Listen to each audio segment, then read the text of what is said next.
What's going on, guys? It's me, back with another video. Today, we're going to be going over my recap for the entirety of UFC Fight Night Whittaker versus De Ridder. It was a pretty solid fight night. There was some good fights. Some interesting stuff happened. Let's get straight into it with the first fight of the card, Martin Buday versus Marcus Buchecha. I picked Martin Buday as an underdog. I thought Buchecha he's not an MMA fighter. Get off my screen. He's not an MMA fighter. He's a pure grappler. His striking sucks. MMA is a completely different sport. You can't come over here and be completely one-dimensional and expect to get far. Like, look at guys like Bo Nickel. Look at Marcus Buchecha we just saw. Look at Kron Gracie. You just can't have success if you're too one-dimensional. And Martin Buday is more well-rounded. He's more used to getting punched in the face, which is a big thing. And Martin Buday wins based on I believe it was a split decision, or it was unanimous, actually. Close fight, close-ish. I thought Buday won it pretty clearly, but yeah, Martin Buday gets it done as an underdog. Let's move on to the next fight where we have Stephen Nguyen versus Muhammad Yahya. This was a really funny fight. So Stephen Nguyen set the record for most knockdowns in a fight. I'm pretty sure it was like 6 or 7. Probably 6 officially, but I think there was another one that wasn't counted officially for some reason. But my apologies if you can hear screaming. There's people outside my window for some reason. But anyways, Stephen Nguyen just put a beating on Muhammad Yahya. I said he would do this. I said he would beat the shit out of Yahya. I predicted a first round KO. He dropped him about 5 times in the first round and couldn't get the KO. So I'm not sure what the ref was doing, but sure. Yeah, Stephen Nguyen schools Muhammad Yahya, and I think Muhammad Yahya should be cut from the sport. Next one. I'm proud about this one. Billy Elikana versus Ibo Aslan. I picked Elikana as a plus 250 underdog. Plus 255, yeah. I picked Elikana as a big underdog. And I said in the video, Aslan is not that good. He's just aggressive. He's one-dimensional. And Elikana is way more well-rounded. He's faster, higher fight IQ, and he's basically just the higher-level MMA fighter all around. And he would school Ibo Aslan. He didn't school him, but I thought he won all 3 rounds pretty clearly. Elikana just outstruck Ibo Aslan on the feet. He looked decent. He looked sharp. And yeah, good win for Billy Elikana. I said this would happen. I have elite ball knowledge. Y'all need to know this. Billy Elikana was an obvious pick for me. I've watched them both fight, and Ibo Aslan is overrated, and I don't like how he fights, and I think he's mid. And Billy Elikana is actually pretty skilled and technical. Even though he's kind of boring, he is good. So I knew he was going to win this one. Good underdog pick for me. Don't worry, the picks do drop off in a couple minutes, but yeah. Billy Elikana gets it done. We move on to the next fight. Tabitha Ricci versus Amanda Ribas. This was pretty unexpected. So the round starts. They're kind of just trading shots. Ribas is trying to keep distance and tag her up from the outside. Ricci's just rushing forward, trying to get in the clinch, and it's not really working at the start. But then round 2, it does end up working. She gets Amanda Ribas against the cage, kind of just holding her there. And then Ricci elbows Amanda Ribas in the eye socket. And Ribas just goes down and gets finished with ground and pound. So, yeah, good win for Tabitha Ricci. I think Tabitha Ricci versus Jessica Andrade should be next. I think Tabitha Ricci versus Jessica Andrade would be an interesting fight. And as for Amanda Ribas, any up-and-comer at 115, maybe, I don't know, maybe like a Jillian Robertson, if they haven't fought. Yeah, I feel like they fought. I'm pretty sure Amanda Ribas has fought Jillian Robertson, but I'm not sure. Amanda Ribas can fight like any up-and-comer. She's on like a 3-fight losing streak now, I believe. And Tabitha Ricci is looking better than ever. Great TKO win, and she gets it done. I got that pick right as well. We're 4-0 on picks so far. And this is where it goes downhill a bit. Davey Grant versus Damon Blackshear. Damon Blackshear, what the fuck was that? If you guys don't know, Damon Blackshear is one of my favorite fighters. He's in my top 3 favorite fighters in the UFC. I fuck with Damon Blackshear heavily. I picked him to win this fight by submission. And he could have done that. He could have just won the fight. Damon Blackshear in the first round, they're striking a little bit. He takes down Davey Grant with ease and just controls him the entire time. He just dominates Davey Grant on the ground. And I said that would happen. I said Damon Blackshear would have a huge advantage on the ground. He's a way better grappler than Davey Grant, and he has a physical advantage. Second round comes, Damon Blackshear becomes a striker. He didn't shoot any other takedowns past the first round. He just decided to strike with Davey Grant, and he started getting pieced up. We need to start having this conversation. Davey Grant is good. Davey Grant might be the best unranked 135er in the division. He might be. He actually might be. I think next for Davey Grant, I want to see Davey Grant versus Kyler Phillips because I think he handles a guy like Kyler Phillips. I think Davey Grant should be ranked. He is ranked level. Like, who has he really lost to in the UFC? He's lost to like Chito Vera. Uh, the Adrian Yanez fight was an arguable robbery. Daniel Marcos fight, arguable robbery. Like, I just thought Damon Blackshear was going to win, and I was right pretty much. Damon Blackshear showed that if he grappled, he can out-grapple Davy Grant and just win by being a far better grappler and just winning on the ground. But he just decided to not grapple after the first round and try to strike with Davy Grant. I hate when fighters do stupid things. Like, it pisses me off, especially like fighters that I really like Damon Blackshear. He could have easily won this fight if he just stuck to the game plan, but he decided to strike. Like, I don't know, Damon Blackshear's striking too much. He's a good striker, but like, Davy Grant's a menace on the feet. He's crafty. He's got a crafty boxing style. So yeah, Davy Grant gets it done. Next for Damon Blackshear, I would like to see Damon Blackshear take on Said Nurmagomedov possibly. What are some other good matchups? Davy Grant Said could, or Damon Blackshear Said could be interesting. I think Damon Blackshear versus like I don't know, just somebody around that area in the unranked area of 135. I think Damon Blackshear versus Said Nurmagomedov is actually very interesting. Yeah. As for Davy Grant, I want to see Davy Grant beat up Kyler Phillips because I don't like Kyler Phillips. I don't know why. Don't ask why. I don't know. Anyways, I'm getting off track. Next one. Muslim Salikov versus Carlos Leal. Fuck sakes. Carlos Leal had so much potential. I picked him to win by first round TKO. I thought Salikov was going to be overwhelmed by the pressure, and he was going to back up. Leal would be on the front foot, get him against the cage, and eventually finish him with something. I was right at the beginning. Salikov was backing up. Leal was pressuring, and Salikov looked like he was starting to get overwhelmed like almost immediately. And then Salikov just hits him with a nasty counter right hook and sleeps Leal. Leal like drops down and like flops to the ground. Like that was actually disgusting. Like Muslim Salikov just chins Carlos Leal like brutally. I don't know. Carlos Leal had so much potential. He beat Rinat Fakhretdinov. That was a robbery. He beat the shit out of Alex Morono and finished him. But I don't know. Like he just seemed to have so much potential. He seemed to be so good.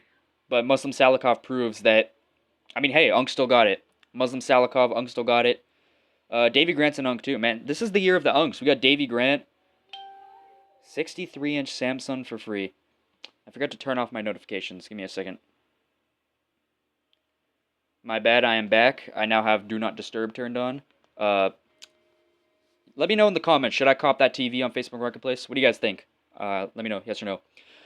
But yeah, Muslim Salikov gets it done. He chins Carlos Leal. Next fight, this is going to be really interesting. I want to see Muslim Salikov versus Kevin Holland. That's what I want to see. I think that'd be very interesting. And after Kevin Holland versus D-Rod, I could see Salikov chinning Kevin Holland. And I know that's crazy to say. Kevin Holland has a granite chin, but dude, his chin looked not that good against D-Rod, who isn't that much of a power puncher. So I could see Muslim Salikov chinning Kevin Holland with something. But I could also see Kevin Holland chinning Muslim Salikov, like Randy Brown style. But yeah, Muslim Salikov, interesting. As for Carlos Leal, I think Carlos Leal versus Santiago Ponzinibbio would be a good fight. Yeah, I think that'd be pretty interesting. Santiago Ponzinibbio, Carlos Leal, that could be cool. Yeah, let's move on. Next one, Bryce Mitchell versus Said Nurmagomedov. Bryce Mitchell gets it done. I picked Said by submission in the first round. I thought Bryce would stick his head into a guillotine. Looking back on it, I should have picked Bryce. Way better cardio, more physical, better wrestler. Yeah, he kind of just took down. After the first round, he loses the first round. Said drops him with a knee and just outstruck him in the first round. And then Bryce Mitchell survives. Second and third round, he just holds Said down and just out-grapples him completely. Bryce looks good at this weight class. He looks strong. He looks physical. He definitely wasn't a featherweight, like, at all. Like, him and Said looked around the same size. Like, Bryce was definitely not a featherweight. I definitely see what he means now. But, yeah, Bryce Mitchell just out-grapples Said, takes him down pretty easily, and dominates him on the ground. Said, man, he's really skilled. He just lacks the conditioning. His cardio's not very good. He doesn't have that dog in him. And he's just not like a scrapper. You know, Bryce Mitchell was just there to scrap. He had more of a dog in him, and he was just ready to go. Said just doesn't have the conditioning. I already said what I want next for Said. A Damon Blackshear fight would be interesting, but there's also some other fights. I don't know. Said Nurmagomedov versus Peyton Talbot would be very interesting. I think I might want to see that. I think that'd be pretty interesting. Said Nurmagomedov versus Peyton Talbot. Yeah, I dropped a thing on Verdict about the fights I want to see after this card, and I think I did put Said versus Peyton Talbot. Who did I put for Blackshear then? I don't remember who I put for Blackshear. Oh, wait. I did Damon Blackshear versus Serhi City. That's what I said. So wait, let's go down real quick. I think Damon Blackshear should fight Serhi City next, not Said Nurmagomedov. I got them mixed up. I think Damon Blackshear should fight Surrey City on the upcoming Canada-Vancouver card. I think that'd be a really good addition to the prelims and a fun matchup. And Said Nurmagomedov, I think he should face Peyton Talbot next. I think that'd be a sick matchup. As for Bryce Mitchell, I have two matchups in mind for Bryce Mitchell. I have two matchups in mind for Bryce. I either want to see him versus Ricky Simone or him versus Patchy Mix.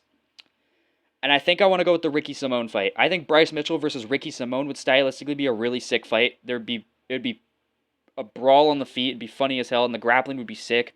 I would pick Bryce to beat Ricky Simone. It'd be close, though. It'd be like a split decision. Ricky Simone, I could definitely see Ricky Simone having control over Bryce. I could see him landing good shots on the feet. I could see him outstriking Bryce, but I would go Bryce Mitchell to win that fight. But yeah, let me know what you guys think. I think Bryce Mitchell versus Ricky Simone or Bryce Mitchell versus Patchy Mix would be sick fights.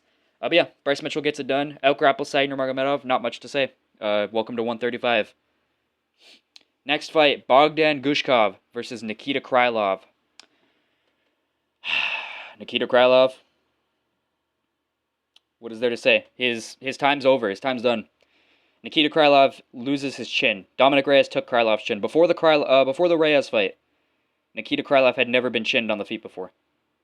Ever. I'm pretty sure he had like one loss by TKO, which was a ground and pound TKO in like 40 fights. Comes back, gets chinned out cold by Dominic Reyes. His next fight gets pretty much chinned out cold by Bogdan Gushkov. Bogdan Gushkov hits the nastiest straight right over the top. Drops Nikita Krylov bad and just finishes him a ground and pound. Nikita Krylov's done, man. Nikita Krylov's done. I think he needs to take a big step back from fighting these top guys. I think next for Nikita Krylov should be Dustin Jacoby. I want to see Nikita Krylov versus Dustin Jacoby. It'd be a big step up for Jacoby. If Jacoby can win that'd be very interesting. And if Krylov can win, he beats a pretty good guy in the unranked area, get him back in the winning column. I think that'd be an interesting fight. Krylov, man, he's kind of washed. He kind of just goes in there now and swings his hands and gets chinned. Like, I don't know, the layoff really messed him up, I guess, and Reyes taking his chin. But yeah, I pick Krylov to win this fight by decision. I don't rate Gushkov that highly. I rate him more after this fight. That was pretty impressive, but yeah, Nikita Krylov, I picked him to win by decision or submission. Gushkov is not the best on the ground. Billy Alicana out-grappled him in the first round. He got taken on a sub by Uzumir. I thought Krylov could implement something similar, but he just struck, and he was too wild, too defensively irresponsible, and Gushkov chinned him with a counter over the top. Gushkov's timing is really good. Gushkov's very dangerous. Welcome back, Anthony Smith, by the way. Bogdan Gushkov has this ability to just play passively and kind of let you do your thing, let you get comfortable, and then he'll wait for you to like overextend or like lean into something, and he'll like counter you straight down the middle or over the top of something, and he just chins you. Like, that's what Bogdan does. He waits and waits and waits and waits. You throw something, he'll like, as you're throwing it, he'll like throw something over the top on like a hook kind of angle, and he'll just catch you and like chin you. Like, he has power. He's dangerous. He's really good with his counters. He's a smart fighter. Yeah, Bogdan Gushkov, man. I think he has potential in this division. I think next for Bogdan Gushkov should be... Why do I hear fucking Johnny Cash in my backyard? Anyways, I think next for Bogdan Gushkov should be Jamal Hill. I think Bogdan Gushkov should fight Jamal Hill next. I think Gushkov would KO him in the first round, but yeah, who knows? That'd be an interesting fight. Jump up for Gushkov, step down for Hill. I think that'd be interesting. But yeah, Gushkov chins Nikita Krylov. Next fight. Another one that I got wrong. Fuck sakes. Asu Amabaya versus Jose Ochoa. I picked Ochoa by TKO. I thought his wrestling defense looks good. I thought his wrestling defense looked good in his other fights, and he, he's powerful, and he has that KO ability, and Asu Amabayev just got beat up and schooled and finished by Manel Kape. But no, Asu Amabayev just locks in and takes him down and holds him and wet blankets him. Jose Ochoa just had no urgency. I should have known. He's a fucking shoot-to-box guy. I think he's from shoot-to-box, but yeah. That's the thing with these shoot-to-box guys. They're aggressive and powerful and dangerous on the feet. They rush forward. And then when they get taken down, they have no urgency to stuff the takedown or to get back up. They just kind of throw submissions off their back. Like, Ochoa defended a few takedowns, but, like, most of it was just Ochoa being aggressive on the feet, Amabayev ducking under a shot, getting the takedown, and just holding him down. So, yeah, nothing else really to say. Asu Almabayev wins. I think next for Almabayev should be Tagiru Ulanbekov. I think Tagiru Ulanbekov versus Asu Almabayev would be interesting. And as for Jose Ochoa, he's going to have to take a step back. I think Jose Ochoa versus Bruno Silva could be interesting. two strikers. I think Jose Ochoa would chin Bruno Silva, but it'd be an interesting fight. Who knows? Could get Bruno Silva back in the win column. We could, you know, Jose Ochoa might be a fraud. Who knows? But no, I think Ochoa's got potential. I think him versus Bruno Silva next could be fun. And Asombayev versus Tagir Ulanbekov. I would pick Tagir in that fight. But yeah, next one we got Shara Magomedov versus Marc-Andre Barriault.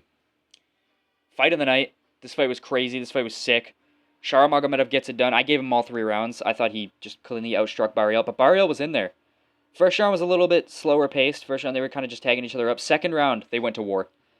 Shara's beating him up, hurting him, bloodying up his face. He cuts his head open bad with an elbow on the top of Marc-Andre's head. Marc-Andre starts gushing blood. And then middle of the round, Shara throws like a straight, and Marc-Andre counters with like an elbow or like a straight, like a hook or something, and breaks Shara's nose and stumbles him badly as he leans into it. And then Marc-Andre starts teeing off on Shara.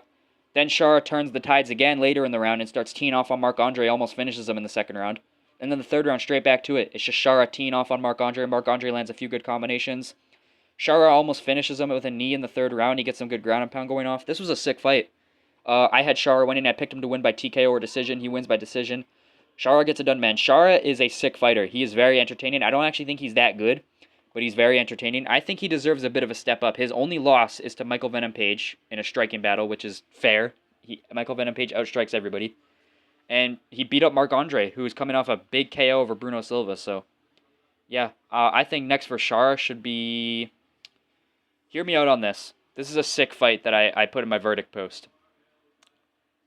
I think we should do Shara Magomedov versus Roman Kopylov. That would be a sick-ass fight, and honestly, I don't know who I'd pick in that. I feel like I'd pick Shara. Shara's a little more proven, and I feel like he just has the output and the slight speed advantage over Roman Kopylov. But yeah, who knows? Paulo Costa might just be the GOAT.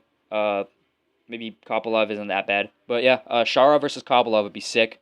Sick striking battle. I think that could be a fight of the year contender if that happens. Unless Kopylov just decides to be retarded and stand there. But yeah, Shara gets it done. I think next for Marc-Andre, he should fight like Bruno Ferreira maybe, or Nursultan Ruzaboev, one of those guys. I think Marc-Andre Barriault versus Bruno Ferreira would be sick. I think he should do that for the Canada card. Give him a quick turnaround. Marc-Andre Barriault versus Bruno Ferreira. I think Bruno Ferreira would chin Barriault. I think Barriault's a little too chinny for that. But yeah, I think it'd be a sick fight. Let's move on to the co-main event. Peter Yan versus Marcus McGee. I picked Marcus McGee by flatline submission in the first 30 seconds. No, I didn't. I picked Peter Yan by decision. He gets it done by decision. Credit to Marcus McGee. He hung in there. He wins the first round, lands the bigger shots. Second round, Yan kind of starts teeing off on him. He's clipping him up in the pocket, piecing him up. Yan just... Dude, I thought Yan was going to finish him in the second round. He started like really teeing off on him and hurting him. Hurting him with body shots, clipping him with the head, spinning his head to the side, getting him against the fence. Dude, this was a good version of Yan. Yan still got it. Yan's still amazing. And Marcus McGee, man, he looked good though. That third round, he started making a bit of a comeback. He looked good in that third round. But yeah, Peter Yan wins 2-1. He won the second and third, lost the first.